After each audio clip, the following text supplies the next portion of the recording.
আসসালামু আলাইকুম দর্শক শ্রোতা। সচিবালয়ের ভেতরে এমন উত্তপ্ত পরিবেশ অনেক দিন পর দেখা গেল। সরকারি চাকরিজীবীরা রীতিমতো মাঠে নেমে এসেছেন। বিক্ষোভ, কর্মবিরতি, স্মারকলিপি সবই চলছে সরকারি চাকরি সংশোধন অধ্যাদেশ 2025 বাতিল উপলক্ষের দাবিতে।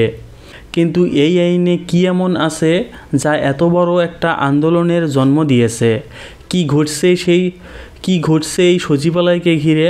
চলুন একটু জেনে আসা যাক। আজ সোমবার সচিবালয়ের ভেতরে বাদামতলায় বিক্ষোভ সমাবেশ করেছেন বিভিন্ন মন্ত্রণালয় এবং বিভাগীয় কর্মচারীরা। তাদের সংগঠন বাংলাদেশ সচিবালয় কর্মকর্তা কর্মচারীরা ঐক্য ফোরাম এর নেতৃত্বে সমাবেশ অনুষ্ঠিত হয়। বক্তারা বলছেন, সরকার যে নতুন আইনটি এনেছে সেটি তাদের কর্মজীবনে সরাসরি প্রভাব ফেলবে।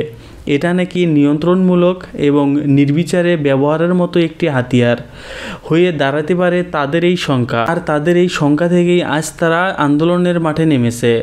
তাদের দাবি হচ্ছে এই অধ্যাদেশ অবিলম্বে বাতিল করতে হবে। এখন তারা এই স্মারকলিপি কার কাছে জমা দিবেন?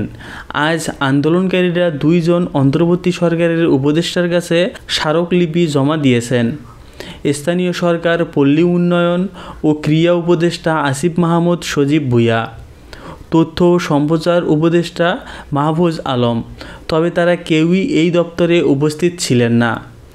আগামীকাল অর্থ উপদেষ্টা সালেউদ্দিন আহমেদ এবং আইন উপদেষ্টা ডক্টর আসিফ নজরুলের কাছে স্মারকলিপি জমা দেবেন বলে কর্মচারীরা জানিয়েছেন। পেছনের পটভূমি এই আন্দোলনে একদিনে যে শুরু হয়নি তা স্পষ্টই বোঝা যায়। গত 1 সপ্তাহ ধরে সচিবালয়ের কর্মচারীরা বিরতিহীনভাবে আন্দোলন চালিয়ে যাচ্ছেন। এর মধ্যে অধ্যাদেশটি জারি করে সরকার, যা পরিস্থিতিকে আরও উত্তপ্ত করে তোলে। গতকাল রোববার তারা স্মারকলিপি জমা দিয়েছেন বিদ্যুৎ, সড়ক পরিবহন, রেলপথ, খাদ্য, ভূমি পরিবেশ এবং পানি সম্পদ উপদেষ্টার কাছে। এটা বোঝা যায় এই আন্দোলন একটা সাংগঠনিক ধারায় ছড়িয়ে পড়ছে। কর্মচারীরা হুঁশিয়ারি দিয়ে আজকের সমাবেশে ঐক্য ফোরামে চেয়ারম্যান বাদিউর কবির বলেছেন, এই কালো আইন বাতিল না হলে ঈদের পর আমরা কঠোর আন্দোলনে নামব। তিনি আরও বলেন, সরকার যদি আমাদের শান্তিপূর্ণ অবস্থানকে দুর্বল ভাবে তাহলে সেটি বুমেরাং হয়ে যাবে। তিনি দেশের সব সরকারি দপ্তরের কর্মচারীদের উদ্দেশ্যে আহ্বান জানিয়ে বলেন, ঈদের পর পরিস্থিতি আরও উত্তপ্তের দিকে যেতে পারে। অধ্যাদেশ নিয়ে বিতর্ক, সরকারি চাকরি সংশোধন অধ্যাদেশ 2025, এটা নিয়ে কর্মচারীদের অভিযোগ হলো এতে তাদের অধিকার খর্ব করা হচ্ছে। অনেকেরই আশঙ্কা, এই আইনের কিছু ধারা এমনভাবে লেখা হয়েছে যার অপব্যবহার হতে পারে। এই প্রসঙ্গে উপদেষ্টা আব্দুল ফাউজুল কবির খান বলেছেন, অধ্যাদেশের কিছু ধারা অপপ্রয়োগ হওয়ার শঙ্কা রয়েছে। অর্থাৎ শুধু আন্দোলনকারীরা, কর্মচারী নয়, প্রশাসনের ভিতরেও এই আইন নিয়ে একটা দ্বিধাদ্বন্দ্ব দেখা যাচ্ছে।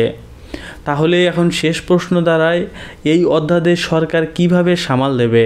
কর্মচারীরা বলছেন তারা আর পিছু হটবে না। ঈদের পর এখন সকল সরকারি দপ্তরে আন্দোলনের হুঁশিয়ারি দিয়েছেন তারা। আপনার মতে এই আন্দোলন কতটা যৌক্তিক? সরকারি চাকরিজীবীদের এই ক্ষোভ কি বাস্তবসম্মত, নাকি একটি প্রশাসনিক শৃঙ্খলার সাথে কিছু কঠোর নিয়ম আসা দরকার? কমেন্টে জানাতে পারেন আপনার অনুভূতি। ধন্যবাদ, পাশেই থাকবেন।